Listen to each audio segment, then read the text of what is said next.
2, broadcasting live on the Really American Media platform. It's been another wild boar of a week. Oink, oink. The political dumpster's ablaze, but let's put out this shit show and reload your brain with the facts you actually need. All right, you little bastards. It's 1 for the money, 2 for the show, 3 to get ready. Come on, you feline. Start scratching the post. Holy moly. Take it away, gentlemen. Take it away, we will. Welcome one, welcome all. It's another episode, The Vocal Minority with Nick and Steve, your political week in review. Yes. My main motivation nowadays is to start the show so I can have my second cup of coffee finally. So That's your main motivation, dude? Yeah. Is that bad? Yeah, we got issues, dude, around your coffee consumption. Maybe you've got a problem. I'm just saying, coffee here, saving democracy, a close second. Not like Perfect. Yeah. Okay. All right. Have you ever heard of senioritis? Sure. Yeah. Yeah, Seniors in high school or college are ready to be done with it and get on. Yeah. I'm hoping that you do not have senioritis today as Steve Harness gets ready to board a cruise ship and celebrate his 50th year on this spinning rock. I don't think it works if you're about to be a senior, although I'm not by any definition. No. But yeah. I turn 50 next week. Nick turns 50 in 3 weeks, so you're right on my heels. And yes, I'm leaving the country. Yes. Seemed like the hell best out. plan. Yes. We are now, I think we're eligible now for AARP, dude. How do you feel about that? Are we actually? I thought it was 55, but I will tell you, they sent me a fucking letter the other day, and Kennedy got it out of the mail. It was just like, hey, look, AARP. I'm like, burn that. It's sent to the wrong person. No, it's not. Unfortunately, I think that's the facts. But hey, look at it as a good deal, dude. We get discounted Jitterbug. We get all kinds of coupons for different things. We get into the movie cheaper, I believe. So Great. There you I'm go. not endorsing any of that. But, okay. Well, so yeah, we'll see if I get back in the country successfully. I had troubles last time I left, but we'll see. you're going to be fine. Speaking out of the country, are a lot of people on chat already checking in here? Hello from Canada. Yes, we're seeing all kinds of great stuff here. So thank you guys for checking in. Someone said, "Oh, hey, happy birthday to both of you." That's awesome. How very nice. So Yeah. that's good. Kansas. Nick and I were on the radio in Kansas for years. Yes. San Jose, California. Oh, hey, look, somebody I'm going to visit. Hola, Steve. Hola, Nick. Gracias. Yeah. I'm going to Mexico because I'm open-minded and progressive. Yes.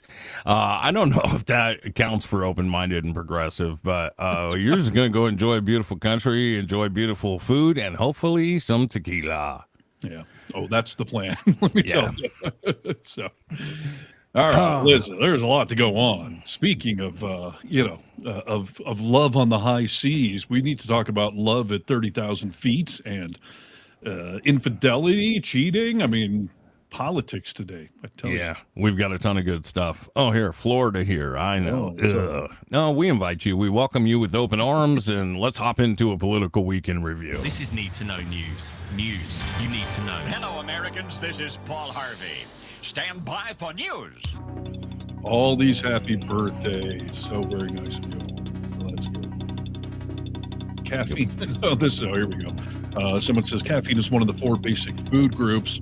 Life wouldn't be the same without it. Yeah. Salt. Okay. So there you go. Yeah. No, Cheers. I agree with that, dude. We all drink a lot of coffee, or we both do anyway. So, Is tequila one of those groups? Because that has become my preferred alcohol in recent years. So that's good, dude. Well, it is. It doesn't give you the hangover. For me, anyway, I drink clear tequila. I don't drink the brown stuff. it's got to be Blanco. Yeah, but it feels good. So, yeah, drink a lot of it, dude. And we'll get into a heavy news day today, and then you might get a little break for your birthday. So, yeah, we got a ton of stuff to talk about today. Welcome one, welcome all. Yeah, and we will be off on Tuesday. My apologies, but yeah. All right, so it is a Friday. Holla frickin' Luya. And as always, way too much stuff going on with the news. But yeah, the Wall Street Journal did this opposition thing. I don't know. They did some investigative journalism into Kristi Noem and Corey Lewandowski, Ice Barbie, and that guy. Dude, it is, it's spicy, right? It's very spicy. Yeah, what's going on here? I mean, we've talked about on this program before, like, we've fought back and forth whether or not we think Kristi Noem is good looking. She is. I don't like admitting it, but she is. Sorry. I don't like it. I'm not for any of that. So, but it turns out that you're not alone in the feeling of Kristi Noem being a little hottie with a karate body. Yes. Corey Lewandowski feels the same, Steve. Yes. She's a hottie. He's a naughty, as in like nothing between his ears, nothing worthwhile on the resume. And, we talked about last week, or last show, you played that clip of the Olympian who admitted to cheating on his girlfriend or wife or whatever after he was old. And we were saying, like, cheater. Once a cheater, always a cheater. I don't give you sympathy or credit just because you admit to it at the Olympics. Quite frankly, it was embarrassing. Right. But this whole Kristi Noem, Corey Lewandowski thing, these two are both married and are living an affair that everyone in Washington, D.C. calls D.C.'s worst kept secret. Like these two are bumping mega fuzzies, and they don't seem to be real shy about it. So I don't know if their spouses are the ultimate cucks or what, but this has been going on for quite a while. Yeah, I mean, I don't know. Maybe their spouses just don't care. I mean, we realize that Kristi Noem, it would be terrible to have to spend any amount of time with her. So maybe her husband's like, whatever. Like, I don't care. There's a chance. Have you seen before and afters of Kristi Noem? Because she's definitely had some work done. Oh, dude, she's all work. I mean, the before and after, you can hardly recognize her as the same person. Well, that might be the thing. Her husband might not recognize that woman on TV doing things with Corey. That's true, dude. Yeah. They keep calling Kristi. That's weird. And isn't she staying at some, for protective reasons, I think she's renting some apartment It's on the list. Okay. All right. Go ahead. So I've got the top 5 craziest things that the Wall Street Journal uncovered about Ice Barbie and her torrid love affair. All right. All right. So starting off, Trump is concerned by this relationship. So according to the Journal, President Donald Trump and his advisors are, quote, uncomfortable with Noam and Lewandowski's close relationship. They're banging. Lewandowski had initially wanted to formally serve as Noam's chief of staff, keyword staff, but Trump rejected the idea due to reports of a romantic relationship between the two married people, not married to each other, right? Which he has continued to bring up, which, by the way, when Trump is like, I don't know, cheating on your spouses, I don't know, I'm uncomfortable with that. Like, what does that tell you right there? Yeah, no kidding, dude.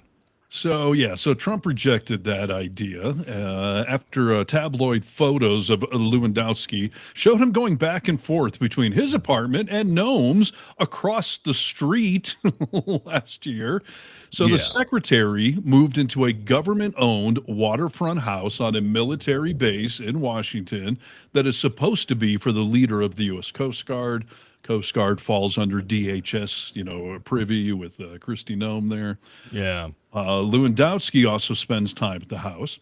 The DHS spokeswoman said that Noem moved to the house for increased security, and she does pay rent. Wink, wink. Yeah. Lewandowski and Noem, who are both married, have publicly denied reports of the affair. But people said they do little to hide their relationship inside the department. Well, there has been tabloid photos that have showed Lewandowski going back and forth to that apartment. So, like, first of all, like, why would you be going into that apartment, right? To be alone together? You wouldn't be. I mean, that's just not how things work. And why would you move in right next door? I'll tell you a very quick, funny story. When my sister started dating her now husband, he moved into an apartment. You could walk there in 1 to 2 minutes. And I was just like, she was like, oh, it was just a nice apartment that he found. I was like, bullshit, dude. You guys are doing the nasty. I mean, it's okay, but just say it. No, for sure. My grandfather Harness famously got divorced and remarried like 3 weeks later and tried to claim like, well, we just met, we fell in love. It's so funny, man. Yeah, sure. So there's the first thing. So Trump is reportedly uncomfortable with this relationship, which again, they're denying, so that if that was true, what would Trump have to be uncomfortable about? They're obviously having an affair. Okay. Yeah. All right. Moving on.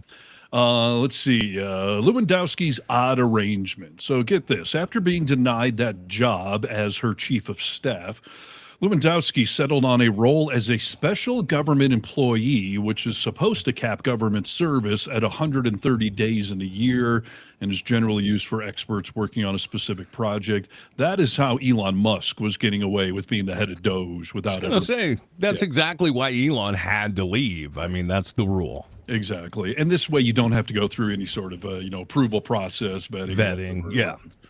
So, per the Journal, the White House counsel's office opened an inquiry into Lewandowski's potential abuse of this position last year. Again, when Trump's White House is investigating you for abuse of power, might be a red flag. Okay? Yes.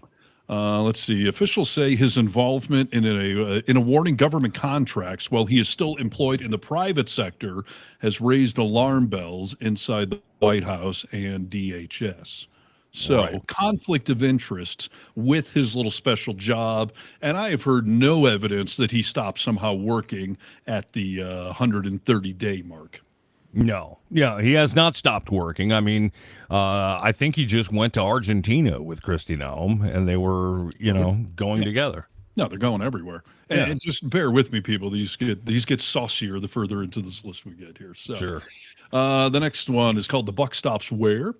Noam Lewandowski reportedly reamed out acting ICE director Todd Lyons after Alex Preddy was shot and killed in Minneapolis last month, despite the fact that Lyons was a skeptic of the aggressive enforcement tactics that were being deployed there. So the guy was saying, like, we're being a little too aggressive, we should be targeting here, but he's the one that got chewed out when Alex Preddy got murdered. Right. Yeah. He said exactly. I mean, he said the light version. Hey, we're being a little too rough here. We're being a little too aggressive. And yeah, I mean, it was completely not only ignored, but he was like, F that. We keep going just as strong, dude. Yes. And now they confirm the old quiet part out loud or whatever. So apparently for months, Noam and Lewandowski had demanded that ICE capture its arrests on video for social media purposes, and they were told the more dramatic, the better. But more than a week after Preddy's shooting, Noam and Lewandowski berated Todd Lyons, the acting ICE director, for the videos that emerged showing federal officers continuing to tangle with protesters. According to people familiar with the conversation, the president hated the continued stream of videos that Noam and Lewandowski had encouraged everyone to go out there and take. Because remember, Trump is a bully and an authoritarian, but he's also a narcissist, and he does not like to look bad, especially when someone else makes him look bad. And he wants to get the most attention, right? No one should be getting more attention than him. So, when they go out to all these videos, I mean, everything you just said completely tracks. From Kristi Noem changing her lipstick color based on the scene of these arrests to, the hats and, they're dressed up. She's taking all this stuff. And guys, I tell you what, this is propaganda at its finest. It's how it's created. I was just watching The Hunger Games, and there's whole scene through that movie where they're creating propaganda films, and you see it working, and they're doing it the exact same way. I mean, it's crazy. You're supposed to, it'd be nice if we saw footage of what was actually happening on the ground that just popped up. But when you're directing and articulating how you want the shots to look and, wearing certain things, like, that's propaganda at its best. It's literally propaganda. Remember the apartment building in Chicago that they raided, and they had lights set up, they had a camera crew set up, they came in on a helicopter for some reason in the middle of the night, traffic. Totally. Yes. And then they arrested all these people, but no one ever got prosecuted. All of the arrests were thrown out or dismissed. So it was just a complete waste of time and money, and was literally done just to film. And they did. They put out a social media, edited reel with music. And I mean, it was disgusting. Yes. So Noam and Lewandowski, they're the ones that have been pulling for this. And then when it started to backfire, they chewed out the guy in ICE that had said, like, I don't think we should be doing this. So right. Yeah, that's fun. Not that I have any sympathy for that guy working for any of these assets. So No. All All right, jealousy is the next one. Noam's rivalry with border czar Tom Homan, who did replace her in Minneapolis, has been widely reported on, but the Journal shed new light on Noam's fixation with him. Apparently, Noam routinely berated staff if she saw Homan on TV and kept track of both of their appearances to make sure that she was on TV more often than Homan was. These are the things that have been important to the director of Homeland Security as all this other shit is going on. Like, forget about the shooting of Renee Good. Forget about the shooting of Alex Preddy. Forget about all the people that have been detained, arrested, kidnapped that are here legally. And forget about all those people that the same thing that are here illegally, but, you know, they maybe have an unpaid ticket or something. We're just supposed to be going after rapists and murderers, the worst of the worst. Sure, of course. All that shit is happening while this is what she's actually worried about. Yes. This all completely rings true, not only because of the Wall Street Journal's investigative reporting, but we have been making fun of Ice Barbie for the last year for her cosplaying. Cosplay Christie. I mean, she always dresses up, and in whatever little mission she's on, she interjects herself in front of the camera, wears the costume. And, you know, the famous picture of her pointing the gun at the guy, you know, his head next to her. Totally. Like, this is all because, yeah, she's a vain narcissist. She wants to be on camera. She wants to show off the fake Mar-a-Lago face. So this all rings completely true. Right. So now we get to the two juicier parts of this whole thing. And these are the parts that everyone is really kind of talking about today. This one's called Guns and Blankets, like Guns N' Roses. It's a 90s reference. Not as cool, though. Right. Yeah, I saw Guns and Blankets open up for Hootie and the Blowfish once. It was a disappointing show. I have Very. So, all right. So let's start with the most fun one here. Noam and Lewandowski have reportedly fired or demoted roughly 80% of the career ice field leadership that was in place when they started. But the specific story here is the fan favorite today. In one instance, Noam had to switch planes after a maintenance issue was discovered. But her favorite blankie was not moved to the second plane, to the new plane. It's called a blankie. A blankie, Steve. First of all, she's traveling with her favorite blanket. Of course, dude. Come on. What are you talking about? We all travel. We all travel with our blankies.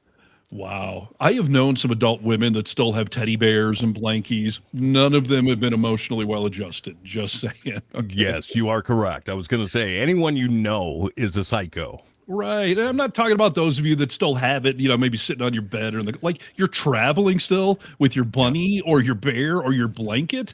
That's freaking weird. Yeah. So maintenance issues. The blanket didn't make it from plane 1 to plane 2. So she, had switch planes, didn't move it. She is alleged to have tried to fire the Coast Guard pilot responsible for flying her, who did not apparently make sure that the blanket went from plane A to plane B. Get this, though. So they fire the pilot that didn't get the blanket transferred over. They then had to rehire him because they had nobody to fly the plane back home. Right. So yeah, he was ordered fired, but then actually to get home, they have to be like, okay, well, let's fly us home. You lost my blanket. I'm not happy. How dumb are you to fire your pilot midway through a trip? What were you thinking? The taxpayers were going to ship another pilot in? You're going to hire some local, go to Home Depot, get a day laborer? Like, how did you think you were getting home? This has been a whole administration of, cut off your nose to spite your face. Right. So I find that hilarious. First of all, that she has a blanket. It didn't make it the new plane. They fire the pilot. I mean, don't they have like stewardesses and stuff, even on government planes? Like, I mean, why would you fire the pilot? And then they're all like, oh, shit, we can't get home. So rehire that guy. That's classic. This is a lady who, shot her dog, right? We all remember when Christina murdered her dog. Yes. This is somebody who is not fit to serve in high stress situations. If losing your blankie becomes a high stress situation and you make a terrible call afterwards, like fire the guy. Right. She's not fit. She fired a career professional that forgot her blankie. And kudos to Governor Gavin Newsom and potential next president. He tweeted out a picture of the blanket that got left behind. And it's a picture of a blanket, draped over a chair in the airplane. And it's got the picture of Trump and Epstein on it. So good. I mean, just keep it up, Gavin. I love what you're doing. Right. Also rings true. Yeah. Okay. And this one is not quite as funny, but it's freaking disturbing. Okay. So, and again, these are just the top 5 like crazy revelations from this Wall Street Journal reporting that everyone in DC is talking about. And I think these tidbits are going to start to get more and more news coverage. So Totally. in an incident last year that rankled some senior staff at the agency, Lewandowski made it known to top ICE officials that he wanted to be issued a gun and a badge. And was it approved? Well, not at first. I mean, let's just start with that. Like, what sort of maniac who has some sort of administrative job demands to be issued a gun and a badge? I've seen a lot of cop movies. That's sort of a serious thing to have a gun and a badge. It's all the cosplay shit, dude. I mean, this is all cosplay. Like, I want a gun. Give me a gun, dude. I want a badge. I want to be able to flash that shit. They think it's cool. It's little dick stuff right there. I want a gun. I want a badge. So officials are typically not issued a badge or a gun even after undergoing background training and all that. But unless they have some sort of law enforcement training or are some sort of actual law enforcement individual, you don't get a gun and a badge. And why would you? Right. So the administration was preparing to bring on Tom Feely, a former top ICE official in New York, as its new director, when Lewandowski asked this guy if he would be willing to issue him a badge and a gun. Feely declined and was subsequently passed over for that top job with ICE. So he denied Corey the gun and badge. Of course. Yes, for a job he was about to get because he was being responsible. And then they did not hire him because he denied the gun and badge. Yes. I mean, anyone with any common sense would know this guy shouldn't have a gun or a badge. We're not going to give him a gun or a badge, dude. That's crazy. We think that all the ICE, all of ICE that they put out there with such little training that they just unload clips into the backs of, humans. And he's saying no to this guy? That must be some serious shit, dude. Right. He couldn't even go through the 47 days of training that we all know the ICE agents did. But, not to make any of us sleep less good, less well, I don't know. Yeah. He did end up getting a gun. So Lewandowski then turned to ICE's legal office for help, and they decided to write him a legal justification to issue him a badge and a gun. A top ICE lawyer, Ken Padilla, declined to sign off. Days later, he was placed on administrative leave. He was later demoted and moved over to FEMA. Padilla declined to comment, but Lewandowski eventually persuaded other lawyers to sign off on that draft letter, and he was indeed given a goddamn gun and a badge. The most ironic part to this is Lewandowski's ultimately received the gun after it was approved via an ICE director's auto pen.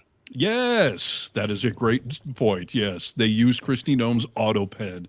The derided and ridiculed auto pen is what signed off on giving this non-law enforcement cheating adulterer, the love buddy of Ice Christie, a gun and a badge. And we know that he should have never really been there, but the fact that he has outstayed his welcome, that 130 days is here and gone, right. Get this guy the fuck out of there, dude. Right. Well, no one's going to take him out. He's got a gun and a badge, so what are you going to do?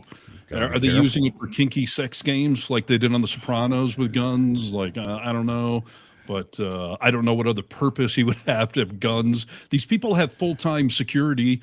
I mean, Secret Service, they have federal agents around them. There is no reason other than his little Lewandowski that he yes. a gun. Well, also, I don't know if you saw in that article, but it mentioned somewhere that the Kristi Noem has like a little private bedroom on the plane that she flies in, and that they have been spending a lot of time together in that little private quarters on the plane, dude. Oh, yeah. I mean, There's a private, bedroom in the back of that plane that Nome decided to buy that plane, by the way. It cost $70 million, which they spent more on that plane than they spent on a bunch of the other ones that ICE actually needs for things so that they could join the Mile High Club and cheat on their spouses on your tax dollars. I mean, there's a lot of humor in this, and that's kind of like what Nick and I tend to lean on, but this is actually a seriously freaking disturbing story. Yes. Every part of it, from abuse of authority to wasting tax dollars, giving a gun to somebody who doesn't need one, cheating on your spouses, like the living situation. It's insane. It's unbelievable. This is Trump's America. This is insane. That's right. And the only reason we laugh is to keep from crying, Steve. Right. Yes, exactly. I mean, what the fuck? This is funny. A gun, a badge, a Matthew McConaughey accent. The joke explains itself. Sure does. It's not all right, all right, all right. It's not all right at all. Something's wrong. Seriously. Jeez, dude. Look for more of this to develop. Look for more of this to get sucked into the news cycle. And if there's any moral compass left in D.C., I mean, there's going to have to be investigations. But I mean, I'm sure there won't be. But it's humorous that Trump is allegedly disturbed by some of this. So yeah, but we'll do nothing. Speaking of ICE, after Alex Peretti was murdered, Tom Homan stepped in to try and take the temperature down. I don't know. Steve and I have been watching a ton of coverage on everything. It doesn't seem like it's really being taken down. But I guess Tom Homan says, yeah, we're going to get the majority of ICE out of Minneapolis. Tim Walz made comment on it today. Here's that video. Mr. Homan said this week and early next week, I talked to Mr. Homan after his press conference, and he assured me that they are going, all the surge is going, and they're going immediately. So as soon as they can pack their stuff, book a plane, move on, I would volunteer. We will help you get to the airport. We will clear the roads to get you to the airport. I will come over and pack your damn bags if that's what it takes. Nice. But I think it does answer the question. And again, this is a trust but verify. I am skeptically optimistic. I have no reason to not believe that when Tom Homan said they will be gone almost immediately. So it'd be my expectation, I think, certainly by the middle of next week, this is back to the 150. So, yeah. Well, let's hope so, dude. I mean, and suddenly the citizens of Minnesota are now safer, dude. I mean, as soon as this exit is made, right? Yes. And see, Tim Walz is making jokes too. So people, you got to laugh or you will cry. And yeah, hallelujah. Yeah, this whole softer touch thing has been heavily disputed by anyone on the ground in any place where ICE still is. Yeah, I mean, this whole thing was because of this, blown out of proportion fraud story in Minneapolis. It was an attempt to go after the voter rolls, an attempt to just intimidate a blue state. And it, of course, epically backfired. And Trump put his tail between his legs, sent Homan in, and told him, we need to quietly step back out of there. So, I'm glad they are, but again, what just a freaking scandal that the federal government's Gestapo police force invaded a blue state, killed multiple citizens, arrested without, warrants or due process, all these other people. They have deported people to elsewhere in the country, including that 5-year-old boy that became famous. It's sad. It's sad. I can't use the word shocking anymore, but it's fucking disgusting. Yeah, I mean, sometimes you look at all the damage that's been done, and that's, I mean, I'm not trying to say that lightly. A ton of bad shit has happened there, and so many lives affected by what went on that never had to happen. Didn't have to happen this way. I see the point all the time, like Obama deported, 8 million. That's true. I mean, a lot of presidents in the past have deported much larger numbers than are being deported right now. That's because this is all a fucking joke, dude. Right. And they did it in a targeted, humane way with warrants and, going after specific people. I see people say, like, oh, why didn't we see any of the footage of other people being deported during those administrations? Because of what Steve just said. It was done humanely. It was done the right way. There was nothing to see. Right. And it was the worst of the worst. It was people with serious criminal convictions that, so, and they also didn't have the edict from their own little ice Barbie. Film everything. I want to see it on Facebook. I want to see it on Instagram. Like, Totally. and yes, we weren't shooting citizens in the streets. We weren't busting down doors with the wrong kind of warrants. We weren't deporting people within 24 hours, even when judges said, do not do anything until we sort this out. Like, Yes. and these are from the Constitution lovers, right? Of course, dude. They only love it when it works for them. So we know this, but yeah, I guess it's a little step. We'll see what happens with ICE gone from Minnesota, but we are seeing them pop up in other blue states. I mean, I know they're in Washington. I know they're doing stuff here, and just because we haven't seen anyone murdered yet doesn't mean they're not doing bad shit. Right. Listen, there was over 3,000 ICE agents in Minnesota, Minneapolis, and all that. So they didn't vanish into thin air, unfortunately. So they are going to go somewhere, and they're probably going to end up in a blue state near you. I don't think they're going to Texas or Florida. No. So, yeah, I mean, just stay tuned for the next disaster and shit show. And, I did a story yesterday for Really American about, body cam footage that came out from back in October, where this woman in Illinois was shot 5 times by these, they were CBP, but CBP ICE, birds of a feather kind of thing, right? Yeah. They claimed that this woman rammed their car, tried to box her in, so they all jumped out, guns ablazing, shot this woman 5 times. She somehow survived, which might be the most miraculous part of the story, but Yeah. you can see on the body cam footage they called her a bitch in the car. Try something, bitch.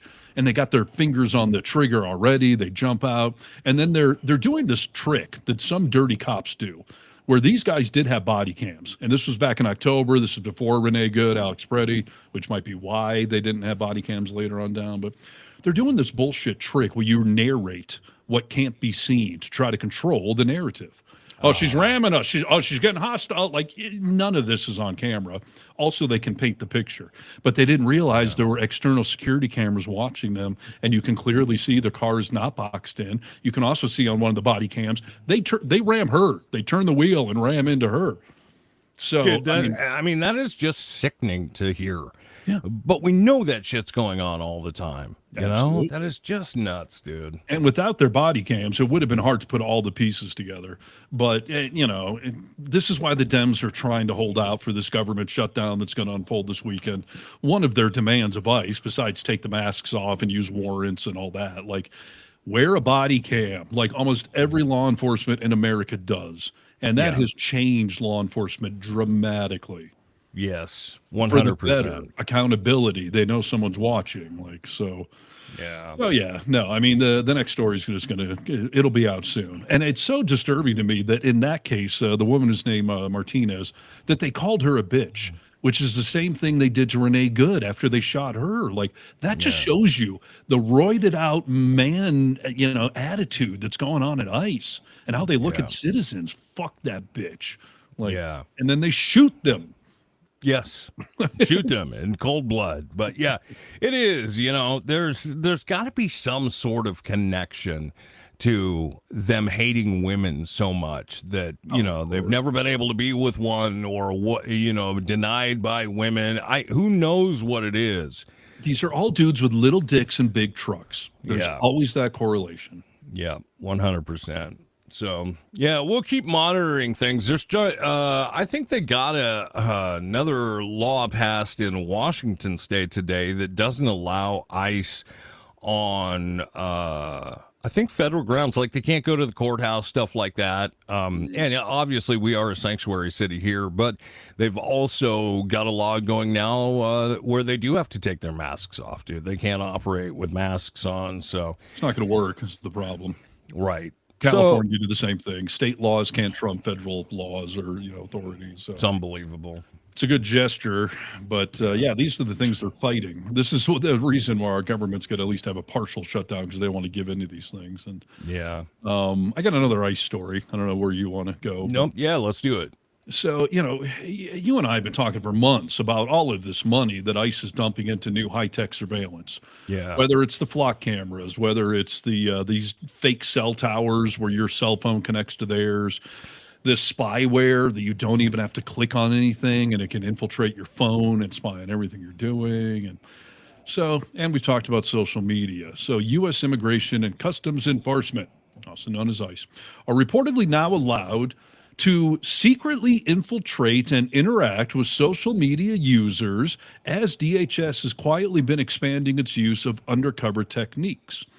Under a program that they called masked engagement, because everything's got to be masked with these idiots. Secrets. Right. They are now able to assume false identities and interact with social media users in a variety of ways with a new tool that reportedly allows agents to friend social media users and join closed groups in order to gain access to things you're doing that would otherwise be private posts, images, or your friends list.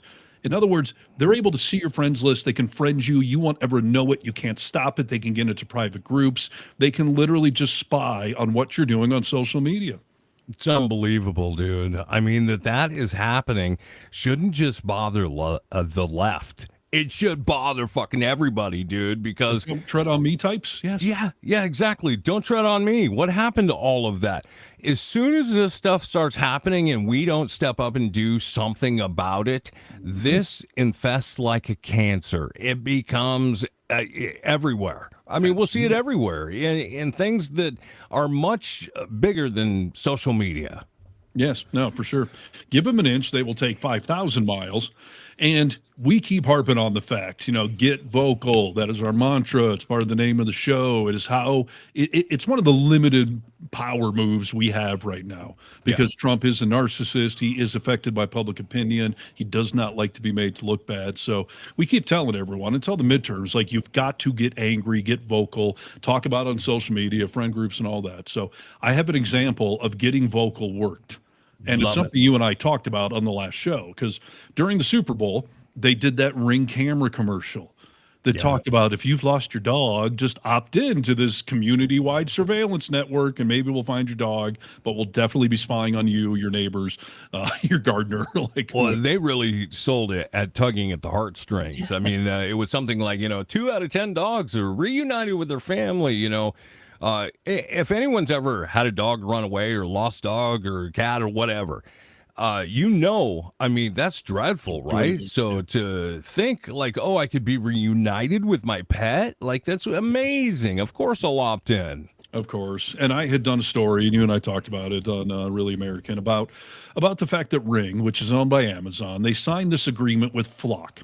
And Flock are the camera systems all over America. Go look on a light post in your community, up on the traffic lights. Like, those cameras can track cars, license plates. They can see in the window. They have facial recognition. It's for Amber Alerts, but it's also if your car has a cracked windshield and they want to report you. Like, it's government surveillance.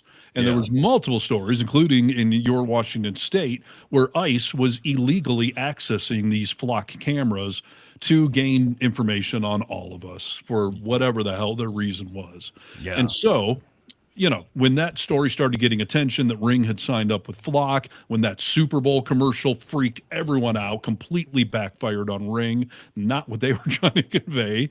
Right. I'm happy to say getting vocal has worked. New today, Amazon has terminated its partnership with the police tech company Flock. Well, hallelujah, dude. Let's hope that is real, because we've come to a security state, a big brother state, where like, can we trust that? I mean, did you really do it?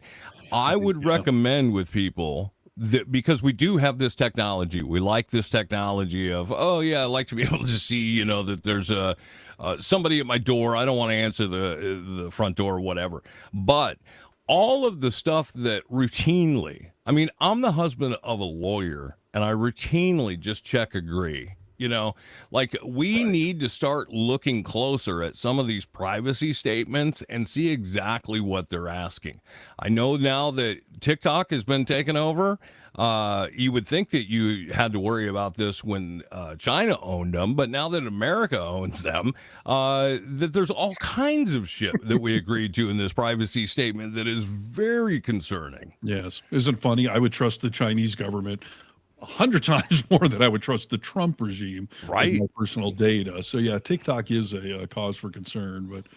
And yeah, this whole Ring and Flock thing, there was 100 ways where you could be opted in without ever knowing it. I mean, first of all, if you sign up for the pet thing, you were in. But there were all of these exceptions for emergencies, or your neighbor can opt in, and now they're spying across the street. I mean, there was multiple ways. So Yeah. and can we really believe Amazon? I don't know. I mean, they have publicly announced this, so it better be true. But the partnership came under scrutiny after the big Super Bowl thing. Ring's decision to cancel its partnership with Flock comes as tech companies face growing pressure to re-examine their work with federal agencies, which gets back to the previous story I mentioned about them spying on you through social media, because don't freaking tell me that Zuckerberg and Musk and all that could not put a stop to that if they wanted to. Completely. Right. So Yeah, so can you trust them? Who knows, dude? But yeah, I would do as much as you can to verify that you're not on a certain list you don't want to be on. You think about the fact that the government can spy on us, our citizens, and do it oftentimes without us even knowing about it. You think, oh, Nick, that's crazy. But what do you think about the government spying on itself? All right, we're going to go into the story now of Pam Bondi in this latest congressional hearing, Steve. You watched it. I'm sure that a lot of people that are watching and listening to this podcast also watched it. Pam Bondi was freaking crazy. I will tell you, I had a hard time watching it. I know we have, just eroded civil discourse in this country. But I found Pam Bondi testifying to be truly embarrassing and disgusting. The lack of respect for our institutions, for her role with the government, for the concept of accountability, the concept that you work for us, we have questions, the fact that she couldn't answer any questions whatsoever, the fact that she would be so nice to the good, Republicans and then just be pure evil incarnate, like not answer it. Like this whole, you get asked a question. Well, the Dow's at 50,000. Like, it was shockingly offensive to me. And her insulting elected officials, you're a loser lawyer. Blah, like, you're not even a lawyer. And she said that to Jamie Raskin. Like, what are you not even making sense here, dude? Right. A lot of this testimony, people are asking her. There were plenty of Epstein survivors and victims in the courtroom behind her. I think there were maybe 15 of them. I'll just give you an example. One representative said, will you apologize to these people because they haven't been able to meet with the DOJ? They haven't been able to give their statements. And she, again, was like, you didn't ask that question of Merrick Garland, completely filibustering for time, but ignoring any of the questions. Yeah. I did love, by the way, Thomas Massey, who's a Republican, but the one that all the Republicans hate. She said that shit to him. How come you didn't ask, whoever about it? And he was like, I could have. This has been going on since George W. Bush, Obama, Biden, the first Trump, the second Trump. It's gone over multiple presidencies, including yours. So you're responsible for this part of it. I'm asking you. And she shut the hell up. She didn't think he would be like, no, you're right. It has been multiple. Yeah, we can all own that fact, but we're in the here and now. And right now is your turn. So answer the fucking question. Completely agree. That was a great moment in all of this. She kept talking about the Dow, trying to, say like, hey, we shouldn't be talking about this. The Dow is going crazy. Here's a quick video of her trying to deflect on how our stock market is doing right now.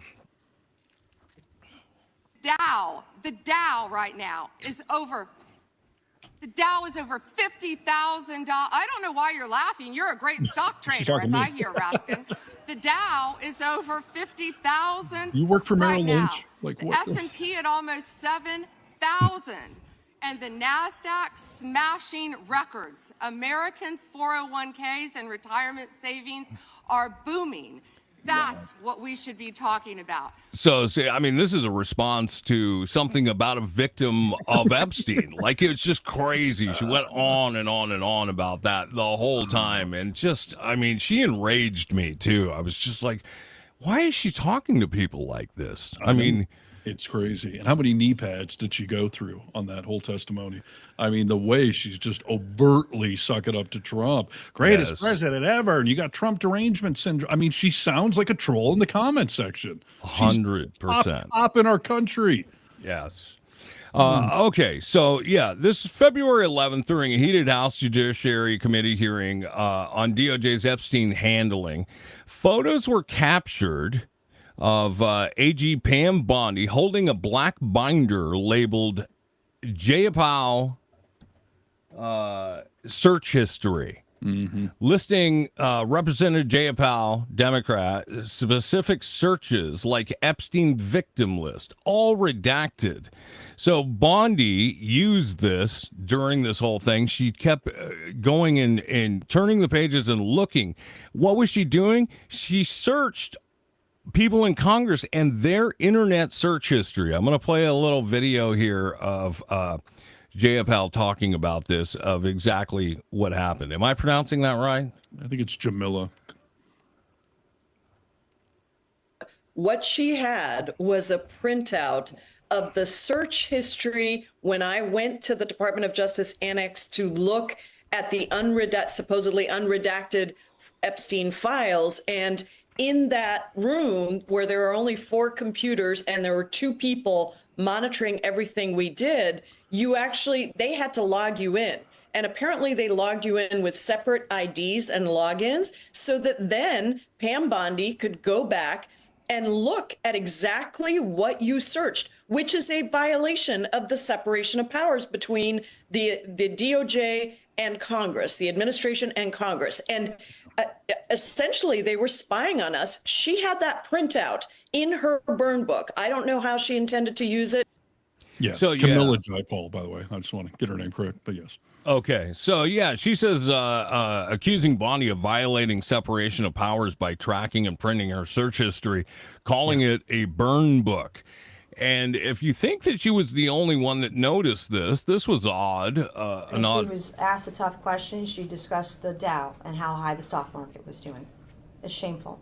The other thing I saw on photos, I'm not on Judiciary, so I wasn't in the hearing, but in the Judiciary Committee, she had her folder open, and you saw an image of a search history of a member of Congress in the software, in the database. Why is the DOJ, why is the Attorney General carrying around a folder of the search histories of members of Congress who only simply want the truth? And she should answer for that. And I think she should come before the Oversight Committee, because I have a lot of tough questions for her. Yeah. What is happening in this world where Lauren Boebert, Marjorie Taylor Greene, now Nancy Mace are sounding like the adults in the room?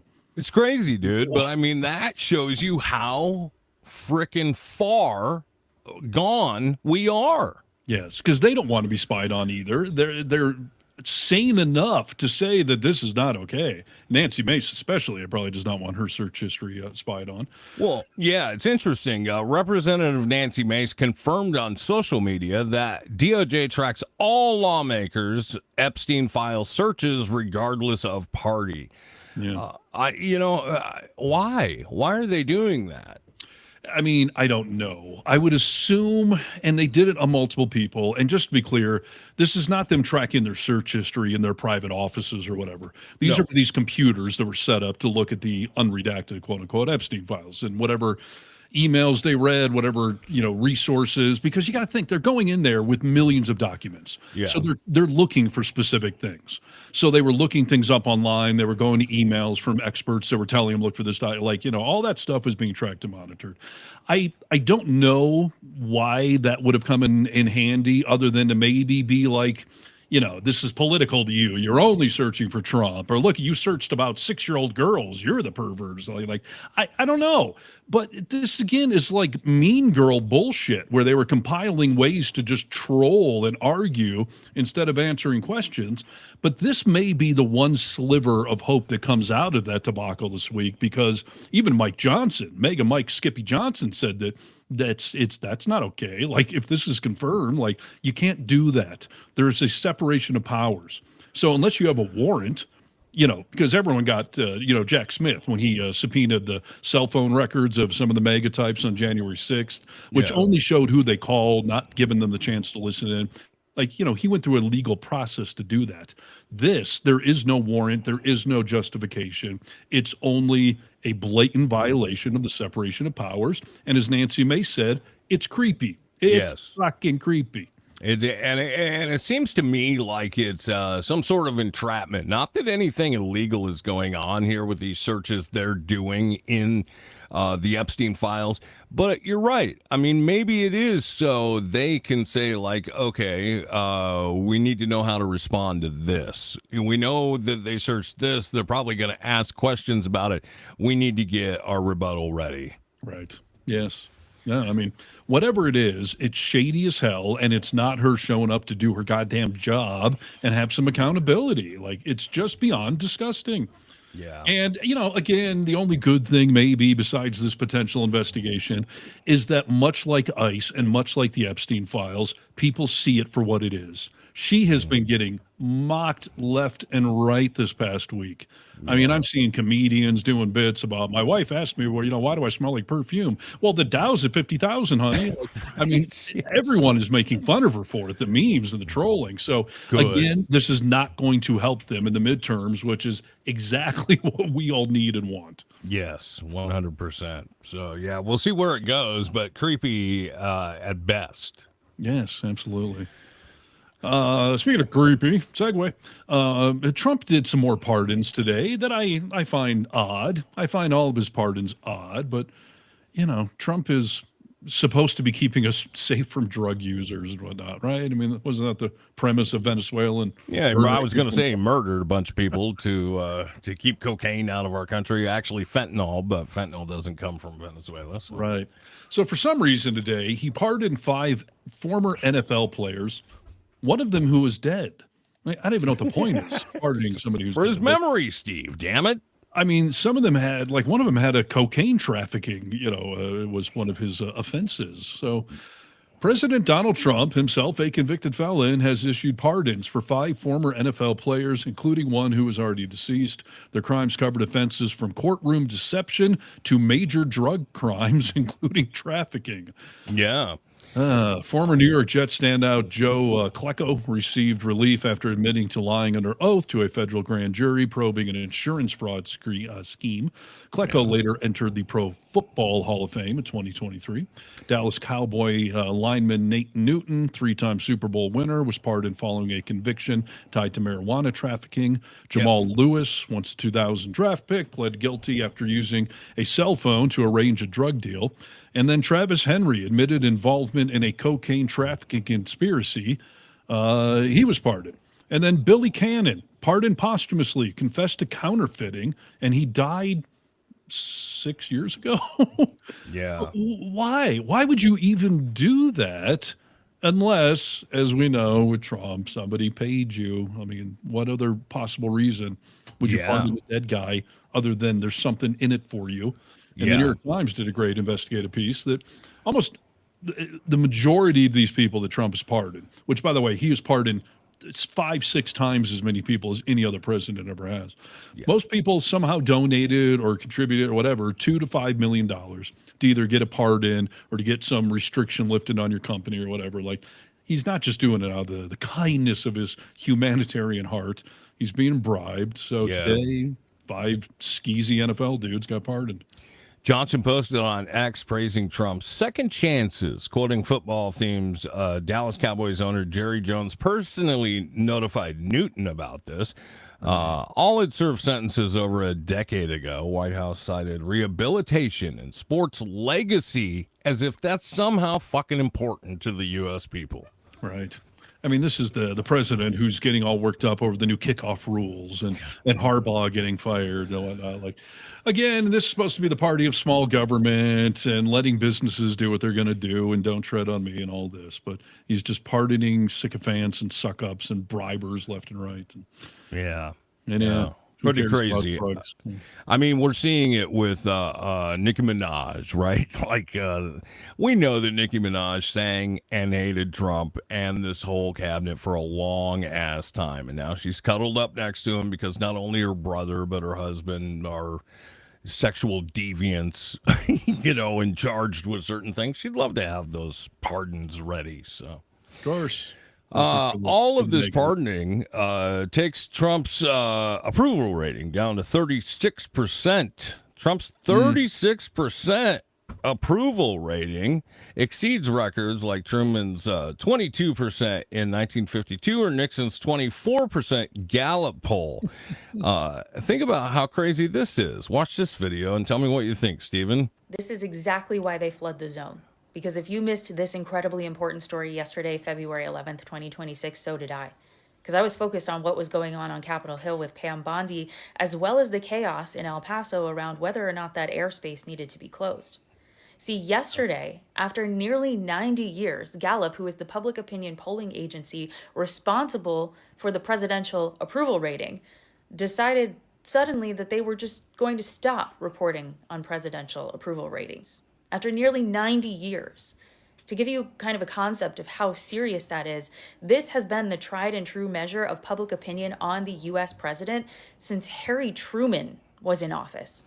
A little odd on timing, don't you think? Well, they just issued a blanket. It's low. It's bad. People don't like him. We're not going to spend money doing polling anymore. Well, Gallup cited a strategic shift aligning with its mission for long-term research on public conditions. But Gallup's final Trump poll, December 2025, showed 36% approval, 60% disapproval, down from the 47% at his January 2025 inauguration. I don't know. You think Trump had anything to do with it? Don't know. I don't want to speculate. I mean, it's a safe assumption somehow, somewhere, but I don't know. I mean, it sucks to lose the history of a company that's been doing it that long because they can cite their own polls going back almost 100 years. Yeah. I mean, there's a million people doing polling, and I don't need a poll to tell me the sky is blue. Like, obviously, he's at an all-time low, and it's not getting any better. So, you know, CNN, everyone else is doing their polling too. So it's not like we're not going to have some metric. But, yeah, it's fishy, of course, that all of a sudden Gallup, the polling company, decided they're not going to do favorability. Again, I'm half joking, but I think it's just like, people, it's down, it's low, it's terrible. Like, how many times do we survey this? Yeah. No, you're right. I mean, but yeah, we want to keep the Gallup poll. You know, this is tried and true. We know, you know, but not everyone trusts CNN. Come on. No, but yeah, it's interesting. Yeah. Hey, dude, did you hear measles is huge? Back. It's all the rage, man. Yeah. It's like pegging your jeans or yeah. Or whatever. Yeah, sure. It seems odd that measles is making a comeback. It's like the Eagles doing another tour. Hell freezes over. You know, measles are back, dude. Right. I think you jackasses who thought, oh, you know, we shouldn't get shots anymore. We shouldn't get vaccines anymore. From Tylenol comes autism. Like, these are the type of things that we're hearing lately. I just want to remind you who is heading this department and who's in charge of all the bullshit that you're feeding into. And I said, I'm not scared of a germ. You know, I used to snort cocaine off of toilet seats. There he is. Yes. You know, wow. so yeah. That's a real quote from a government official, a cabinet secretary of Health and Human Services. Yeah. It's the guy telling you not to get certain vaccines, not to do this, not to do that. Yeah, he just told you. You know, I'm not afraid of a germ. Can you imagine snorting cocaine off a toilet seat? I was going to say, I don't know where to start with this. First of all, his just casual admission of past cocaine use, as if that's not a big deal, is crazy to me. Yeah. Yeah, I mean, what sort of depraved person are you that's where you used to snort cocaine off of a toilet seat? Yeah. What Dude, I have a hard time. I won't put my ass on a lot of toilet seats, just to let you know, dude. What happened to the back of your hand or so? Like, what the hell? A toilet seat? Yeah, I mean, this is the guy with the brain worm, and he eats roadkill, and he swims in sewage. So I guess I'm not completely surprised. And he did used to do a lot of heroin, so maybe to him, cocaine is like just having an extra shot of caffeine in your mocha or something. Like, grow a long fingernail or something, dude. The toilet seat is not a place to sniff cocaine. Wow. And let's see, Leeson. Yeah, you're right. Let's see what idiot Oz has to say about measles in America. It's the worst outbreak since measles was declared eradicated more than 3 decades ago. Is this a consequence of the administration undermining support or advocacy for measles and other vaccines? I don't believe so. We've advocated for measles vaccines all along.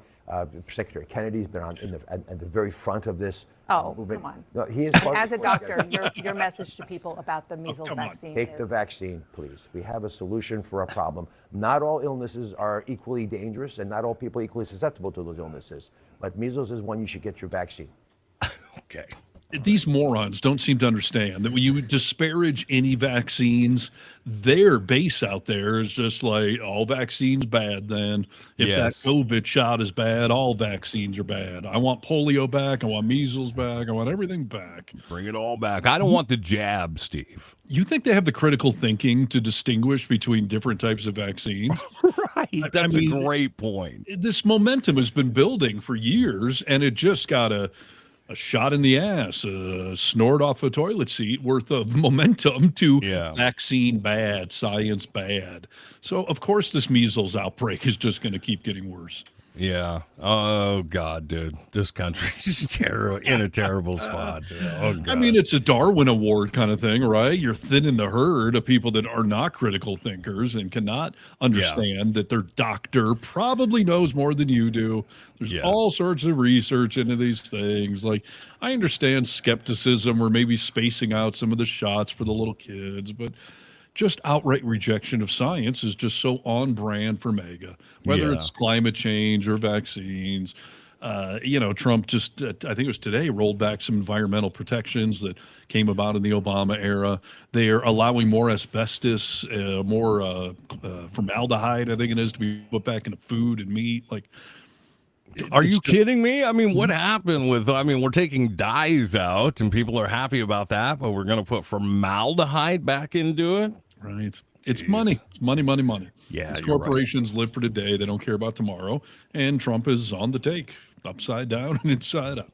Yeah, 100%. Hey, Steve, let's just say real quickly, Trump got another award, didn't he? Yes, he did. You want to explain that, or you got a video of that? Oh, I've got some video of it. Yeah, he got, okay, here's a guy talking about the award. But you've never had a better friend in the Oval Office than me, and I'm proud to officially name the undisputed. Just when did this come out? Okay, yeah. What the hell was that? You're probably wondering. Let me get rid of him. Bring it up. Very good. Okay, go away.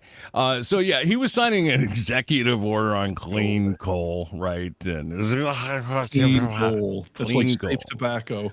That's right. Yeah, and I mean, in that video, he went on to say, "We got to say clean coal. You can't say the coal word anymore without saying clean coal." Coal is bad. It's bad for the people that work around it. It's bad for everything. We're trying to move things forward, and Trump just wants to go back because he thinks there's such a thing as clean coal. Right.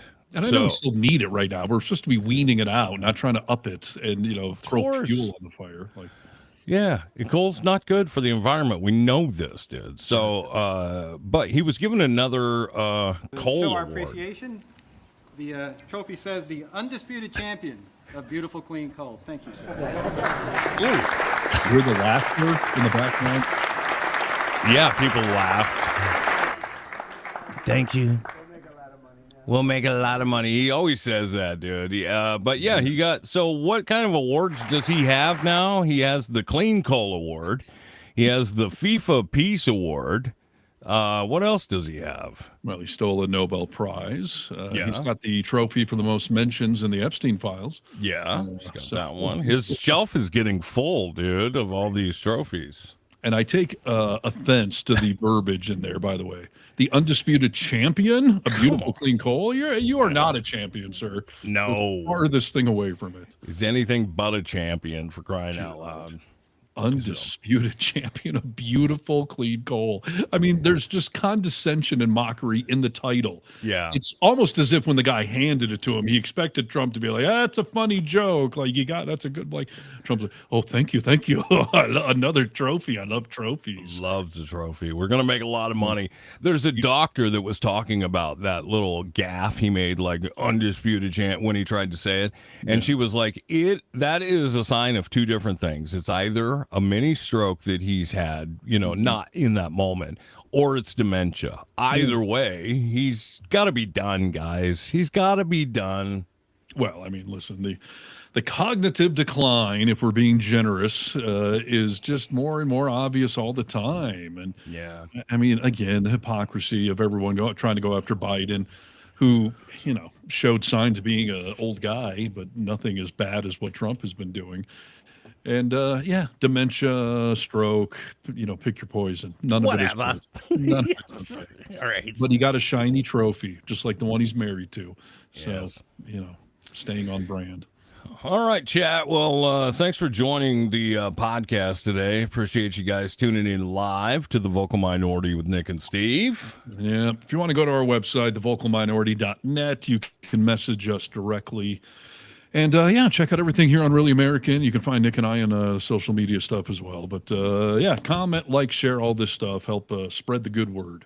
Chip, Tony, and Kenny have started a new Really American podcast, and they'll have their second episode appearing at some point today, so make sure you tune in to that. We're going to be doing some collab stuff, so exciting things happening here on the Really American Media platform as far as long-form podcasting goes, so support those guys, and we'll see you next time. Steve's got a birthday coming up. We'll be off Tuesday, so we'll see you in 1 week, ladies and gentlemen. And that'll do it for another edition of The Vocal Minority with Nick and Steve. Thanks for joining us on the Really American Media platform. Check out all our social media wherever good social media is found. Until next time, you tiny little bastards, good day. Good day. And we say bye-bye.